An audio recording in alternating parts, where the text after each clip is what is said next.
வணக்கம், நான் Shabdina. Welcome back to Shabdina's kitchen. இனி நம்ம பார்க்குற ரெசிபி பார்த்தீங்கன்னா, பர்டிகுலராக நம்ம பிள்ளைங்க வந்து ஸ்கூல் முடிச்சு வந்தோடனே எல்லாம் ஸ்நாக்ஸ் தான் ஆசைப்படுவீங்களே. அந்த டைமில் வந்து நான் சின்ன வயசில் இருக்கும்போது எனக்கு எங்கள் வீட்டில் வந்து இது கொடுத்த ஒரு ஸ்நாக்ஸ் அது. அதாவது வெள்ளை தோசை சொல்லுவாங்க. நீங்கள் எத்தனை பேர் கேள்விப்பட்டிருப்பீங்க தெரியல. இது வந்து கோதுமையும் அரிசி மாவு அதுக்கப்புறம் வெல்லம் இது எல்லாத்தையும் ஒன்றா கரைச்சி போட்டு தோசைக்கல்ல ஊற்றி அப்படி தருவாங்க.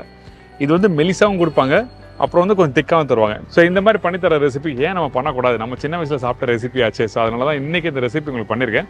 ட்ரை பண்ணி பாருங்கள். நம்ம வீட்டு குழந்தைங்களுக்கு வந்த உடனே ஸ்நாக்ஸ் என்ன பண்ணுவோம், ஜங்க் ஸ்நாக்ஸ் வந்து பாக்கெட் ஓப்பன் பண்ணி எடுத்துருவோம். அதுக்கு பதிலாக நம்ம வீட்டில் இருக்க 4 பொருள் வச்சு பண்ணலாம். இதுக்கு பார்த்தீங்கன்னா வெல்லம், ஏலக்காத்தூள், தேங்காய், அப்புறம் அரிசி மாவு, கோதுமை, இந்த 5 பொருள் தான். ரொம்ப ஈஸியான மெத்தடில் சொல்லி கொடுத்துருக்கேன். ட்ரை பண்ணி பாருங்கள். இது உங்கள் எல்லாருக்கும் ரொம்ப பிடிக்கும். இப்போ இந்த ரெசிபி எப்படி பண்ணுறது சொல்லி பாருங்கள். இந்த வெல்லம் தோசை ரெடி பண்ணுறதுக்கு ஃபஸ்ட் நம்ம என்ன பண்ணுறோம், 3/4 கப் அளவுக்கு நாட்டு சக்கரை எடுத்துருக்கோம். இந்த நாட்டு சக்கரையில் நம்ம என்ன பண்ணுறோன்னா கொஞ்சமாக தண்ணி ஊற்றி அதை கரைக்க போகிறோம். எதுக்காக இந்த மாதிரி பண்ணுற கேட்டிங்கன்னா, இதில் மண் எதுனா இருந்ததுன்னா அதை க்ளீன் பண்ணுறதுக்காக இந்த மாதிரி தண்ணி ஊற்றி லைட்டாக ஒரு கொதி வந்த பிறகு வடிகட்ட போகிறோம். அதே டைமில் இந்த நாட்டு சக்கரைக்கு பதில் வந்து நீங்கள் வெல்லம் போடணும்னு நினச்சிங்கன்னா நீங்கள் வெல்லம் போடலாம். அது ஒன்றும் தவறு எதுவுமே இல்லை. உங்களுக்கு எது வசதியாக இருக்கோ அதுக்கேற்ற மாதிரி நீங்கள் யூஸ் பண்ணிக்கோங்க. இந்த மாதிரி கொதிச்சு வந்த பிறகு வந்து 1 கம்பி பதம் 2 கம்பி பதம் அப்படி சொல்லுவாங்கள்ல, அந்த மாதிரி எதுவுமே இல்லை.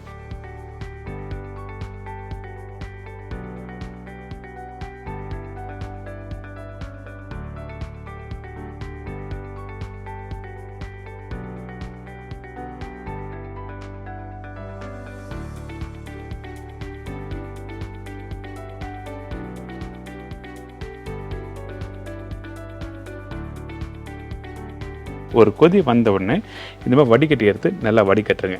வடிகட்டும் போது கவனம் இருக்கணுங்க. கையில் பட்டுச்சுன்னா கண்டிப்பாக ஸ்கின் வந்து பீல் ஆகிடும். அதனால் நம்ம என்ன பண்ணுறோம், நல்லா வடிகட்டிட்டு இந்த மாதிரி அழுக்க தனியாக எடுத்து வச்சுருங்க. அதே டைமில் இந்த வெல்லம் தண்ணியை வந்து ஒரு ஓரமாக வச்சுருங்க. அதுக்கப்புறம் பார்த்தீங்கன்னா ஒரு கப்பில் வந்து கோதுமை மாவு வந்து 1/2 கப் எடுத்துருக்கேன். அதுக்கப்புறம் வந்து 1/2 கப் வந்து அரிசி மாவு போட்டிருக்கோம். இது ரெண்டுமே வந்து ஈக்குவல் குவான்டிட்டி போட்டிருக்கோம். அதுக்கு என்ன காரணம் கேட்டிங்கன்னா, இந்த அரிசி மாவு போடும்போது கொஞ்சம் முறுமுறுப்பு தன்மை கொடுக்கும். அதே டைமில் வந்து கோதுமை மாவு வந்து நல்லா சாஃப்ட்னஸ் கொடுக்கும். இதுதான் விஷயம். இதுக்கப்புறம் பார்த்தீங்கன்னா ஏலக்காத்தூள் வாசனைக்காக ஒரு 1/2 டீஸ்பூன் ஏலக்காத்தூள் போட்டிருக்கேன். தேங்காய் தூள் பார்த்தீங்கன்னா ஒரு 4லேருந்து 5 டேபிள் ஸ்பூன் போட்டிருக்கோம். இதோட கொஞ்சமாக உப்பு போடுறோம். உப்பு எதுக்காக போடுறோம் கேட்டிங்கன்னா, அந்த இனிப்பு தன்மை எடுத்து கொடுக்கறதுக்கு உப்பு தான் முக்கியமான ரோல். இப்போ இதெல்லாம் போட்ட பிறகு மிக்ஸ் பண்ண ஆரம்பிக்கிறோம்.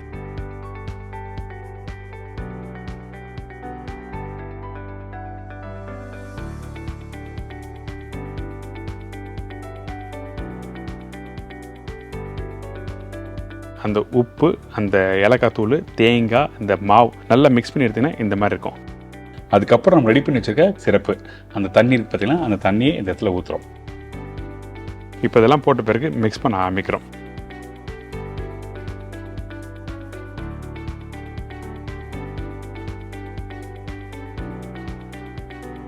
அதுக்கப்புறம் கொஞ்சம் கொஞ்சமாக தண்ணி ஊற்றி இதை கரைக்க ஆரம்பிக்கிறோம். எடுத்த உடனே அதிகமான தண்ணி வேண்டாம். ஏங்கிட்டனா தண்ணி நீங்கள் எடுத்த உடனே அதிகமாக ஊற்றினா லம்ஸ் ஆகிடும். அங்கே கெட்டிக்கிட்டே ஆகிடுச்சுன்னா நல்லா இருக்காது. அதனால் நம்ம என்ன பண்ணுறோம், கொஞ்சமாக தண்ணி ஊற்றி இந்த மாதிரி நல்லா பக்குவமாக கரைச்சிருங்க.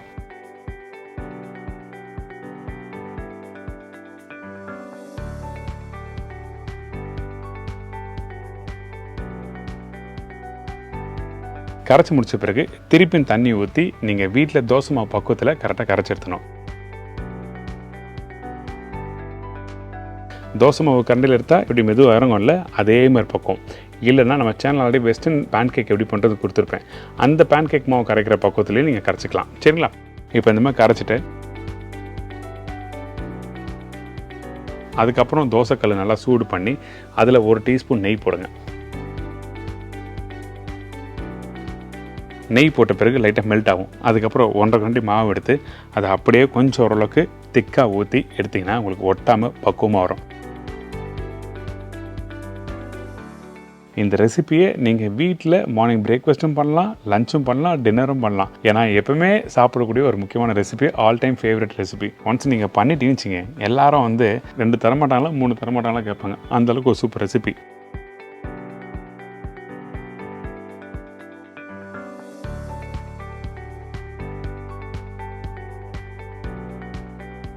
நீங்கள் கண்டிப்பாக ட்ரை பண்ணி பாருங்கள். உங்கள் எல்லாருக்கும் ரொம்ப பிடிக்கும். அதுவும் பர்டிகுலர் நம்ம வீட்டு வாண்டுங்களுக்கு மார்னிங் நீங்கள் லஞ்ச் பாக்ஸ் கொடுப்பீங்கல்ல, அது டைமில் 10 மணிக்கு எதனா ஸ்நாக்ஸ் ஆடணும். அந்த ஸ்நாக்ஸ் இது கொடுத்தீங்கன்னா தி பெஸ்ட்டாக இருக்கும்.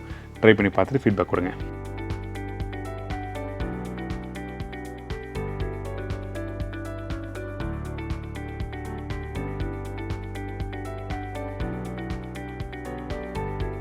எனக்கு இந்த வெள்ளை தோசைன்னு சொல்லிட்டு என்னடா ப்ரௌன் கலர் தோசை சுட்டுருக்காரு நினைக்க வேண்டாம்.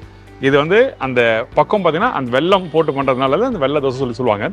இது சின்ன வயசில் சாப்பிட்டு ரொம்ப பிடிச்ச ஒரு ரெசிபி. ரொம்ப நாளாக வந்து நடுவில் பண்ணவே இல்லையே அப்படின்னு நினச்சேன். இன்றைக்கி நம்ம ஷெஃப் தீனாஸ் கிச்சன் மூலிமா பண்ணியாச்சு. ட்ரை பண்ணி பார்த்துட்டு ஃபீட்பேக் கொடுங்க. இதே மாதிரி நாளைக்கு இன்னொரு புது ரெசிபி சந்திக்கிறேன். நன்றி, வணக்கம், சி பாய், டேக் கேர்.